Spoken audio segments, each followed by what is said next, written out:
সাত সকালে ব্যারাকপুরের কারখানায় বিধ্বংসী আগুন। ব্যারাকপুর সাব ডিভিশনের শিউলি গ্রাম পঞ্চায়েতের ঈশ্বরীপুরের কাছে রাসায়নিক কারখানায় আগুন। ঘটনাস্থলে হাজির অন্তত দমকলের 20টি ইঞ্জিন। এখন কি পরিস্থিতি জানবো, কথা বলবো আমাদের প্রতিনিধি সমীরণ পালের সঙ্গে। সমীরণ, কি জানতে পারছো?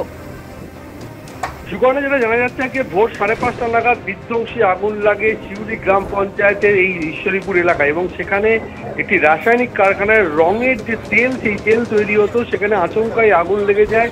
এবং শুধু আগুন নয়, বিস্ফোরণের শব্দে বারবার কেঁপে ওঠে গোটা এলাকা। সেখানে প্রচুর সিলিন্ডার মজুদ আছে বলে মনে করা হচ্ছে, এবং মুড়মুড় সেখান থেকে বিকট শব্দ পাওয়া যাচ্ছে। ঘটনাস্থলে এই মুহূর্তে দমকলের 20টি ইঞ্জিন পৌঁছেছে।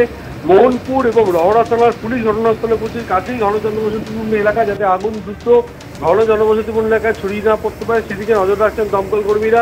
এতটাই আগুন বিধ্বংসী আকার নিয়েছে এবং বিস্ফোরণ হচ্ছে, তারপরে দমকল কর্মীরা এখনো ভেতরে প্রবেশ করতে পারেনি। গোটা এলাকা কালো ধোঁয়ায় ছেয়ে গেছে। প্রচুর পরিমাণে রাসায়নিক মজুদ ছিল বলে জানা যাচ্ছে, যে রঙের তেল তৈরি হতো, অর্থাৎ অতি দাহ্য বস্তু, এবং সেখানে আচমকা আগুন লেগে যায়। এবং এই মুহূর্তে দমকলের 20টি ইঞ্জিন যুদ্ধকালীন তৎপরতাতে আগুন নেভানোর কাজ চালাচ্ছে। সুপর্ণা, ধন্যবাদ সমীরণ।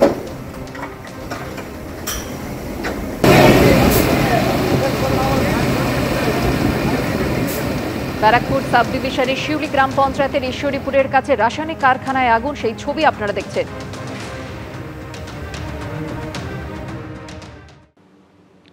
এ রাজ্যে এসআইআর এখন শুধুই সময়ের অপেক্ষা। আর এই আবহেই বিজেপির মুখে 1 কোটি নাম বাদের ভবিষ্যৎবাণী শোনা গেছে।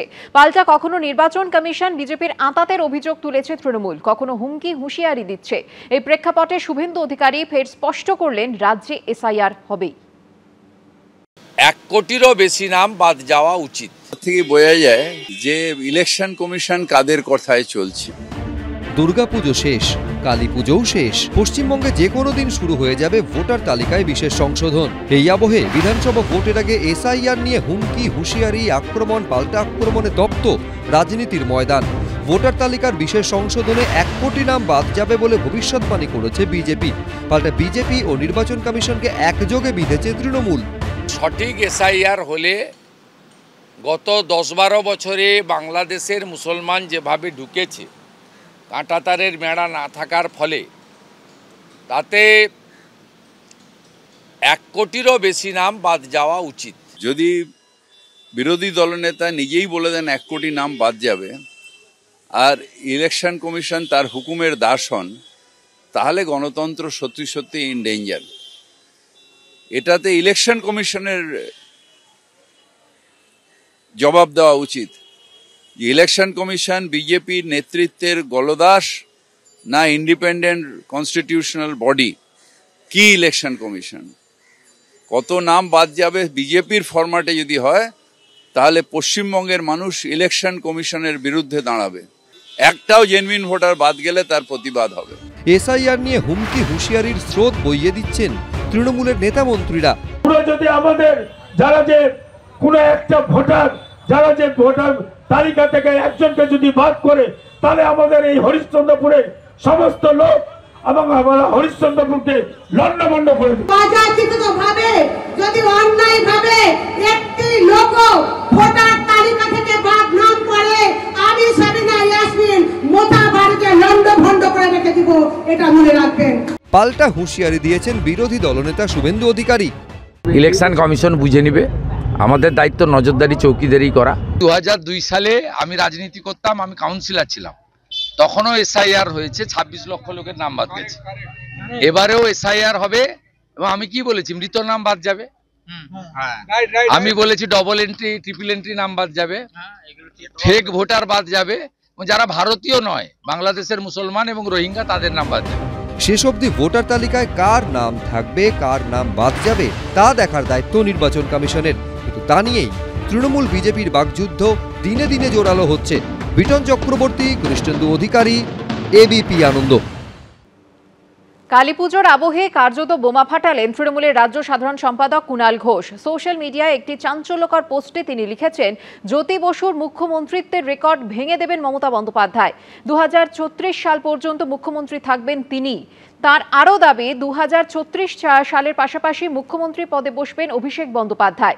এদিকে কুণাল ঘোষের এমন ভবিষ্যৎবাণী নিয়ে কটাক্ষ করতে ছাড়েনি বিজেপি। শিয়রে বিধানসভা নির্বাচন, তার আগে ভোট গন্ধে মম করছে কালী পুজোর আকাশও।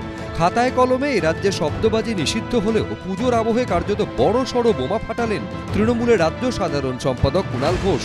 তবে এ বোমা যে সে বোমা নয়, এক কথায় ভোটের ভবিষ্যৎবাণী। সোমবার সোশ্যাল মিডিয়ায় কুণাল ঘোষ চাঞ্চল্যকর পোস্টে লিখেছেন, জ্যোতি বসুর মুখ্যমন্ত্রীত্বের রেকর্ড ভেঙে দেবেন মমতা বন্দ্যোপাধ্যায়। 2036 সাল পর্যন্ত মুখ্যমন্ত্রী থাকবেন তিনিই। আমি একজন তৃণমূল কর্মী বা আমি একজন রাজনীতি সচেতন নাগরিক হিসেবে আমার যেটা পর্যবেক্ষণ আমি সেটা লিখেছি যে জ্যোতি বসুর রেকর্ড মুখ্যমন্ত্রিত্বটা সেই রেকর্ড ভেঙে দেবেন মমতা বন্দ্যোপাধ্যায়। 2036 অবধি মমতা বন্দ্যোপাধ্যায় চোখ বুজে মুখ্যমন্ত্রী থাকবেন, জ্যোতিবাবুর রেকর্ড ভেঙে যাবে। যদি না তার আগে 2029-এ মমতা বন্দ্যোপাধ্যায় দিল্লির বৃহত্তর দায়িত্ব পালন করতে হয়। চতুর্থ, মা মাটি মানুষের সরকার হবে, বেশি বিধায়ক নিয়ে হবে। শুধু মমতা বন্দ্যোপাধ্যায় কতদিন মুখ্যমন্ত্রী থাকবেন তা নিয়েই ভবিষ্যৎবাণী করা নয়, অভিষেক বন্দ্যোপাধ্যায় কবে মুখ্যমন্ত্রী হবেন তাও কার্যত ভবিষ্যৎ দ্রষ্টার মতো বলে দিয়েছেন কুণাল ঘোষ। 2036-এর আগে পরে তারপরে আবার অভিষেক বন্দ্যোপাধ্যায়ের মুখ্যমন্ত্রিত্ব শুরু হবে। ফলে বিরোধীদের এই গোটা বিষয়টার মধ্যে বিরোধীরা ওই কিছু জায়গায় কুৎসা করা ছাড়া বিরোধীদের জন্য মানুষের হৃদয়ে কোনো স্লট নেই। রাজনৈতিক মহলে প্রশ্ন হলো, কুণাল ঘোষের এই মন্তব্য কি নিছক বিরোধীদের উদ্দেশ্যে, নাকি তৃণমূলের অভ্যন্তরীণ সমীকরণের কোনো ছাপও তার এই মন্তব্যের মধ্যে আছে? কুণাল ঘোষের সমস্ত মন্তব্যের প্রতিক্রিয়া দেওয়া কি সম্ভব না? দেওয়াও সমীচীন। একজন তার দলের মধ্যে টিআরপি বাড়াতে চাইছেন, গ্রহণযোগ্যতা বাড়াতে চাইছেন, তার জন্য তিনি সংবাদ মাধ্যমে একটা বিবৃতি দিচ্ছেন, কিন্তু সমাজ সেটাকে গ্রহণ করছে, সমাজ সেটা আলোচনায় অংশগ্রহণ করছে। বিষয়টা এরকম নয়। তৃণমূল চলে গেছে, তৃণমূল চলে যাচ্ছে। তৃণমূলের এই বিদায় বেলায় কেউ যদি বিবৃতি দিয়ে শান্তি পান বা কাউকে খুশি করতে পারেন, 1977 থেকে 2000 টানা 23 বছর মুখ্যমন্ত্রীর দায়িত্ব পালন করে নজির গড়েছিলেন জ্যোতি বসু। 2000 সালে মুখ্যমন্ত্রিত্ব ছাড়েন তিনি, ব্যাটন ধরেন বুদ্ধদেব ভট্টাচার্য। 2011 সাল থেকে শুরু করে প্রায় 15 বছর মুখ্যমন্ত্রীর পদে রয়েছেন মমতা বন্দ্যোপাধ্যায়। কুণাল ঘোষের ভোট বচন সফল হতে গেলে আরও 2টি মেয়াদ তাকে মুখ্যমন্ত্রী পদে থাকতে হবে। এখন সেটা হবে কিনা তা ঠিক করবেন ভোটাররা। কৃষ্ণেন্দু অধিকারী, দীপক ঘোষ, এবিপি আনন্দ। কাকুরগাছির আমরা সবাই ক্লাবের কালী পুজোর এবার 64তম বছর। এই পুজোর বিশেষত্ব হলো এখানে পঞ্চকালী একসঙ্গে পূজিত হন। মাঝখানে থাকেন শ্যামাকালী, ডান দিকে তারাপীঠ ও দক্ষিণেশ্বরের কালী এবং বাম দিকে আদ্যাপীঠ ও কালীঘাটের কালী পূজিত হয়। পুজোর মূল উদ্যোক্তা বেলেঘাটার বিধায়ক পরেশ পাল। এই পুজোয় বরাবরই সাবেকিয়ানার ছোঁয়া।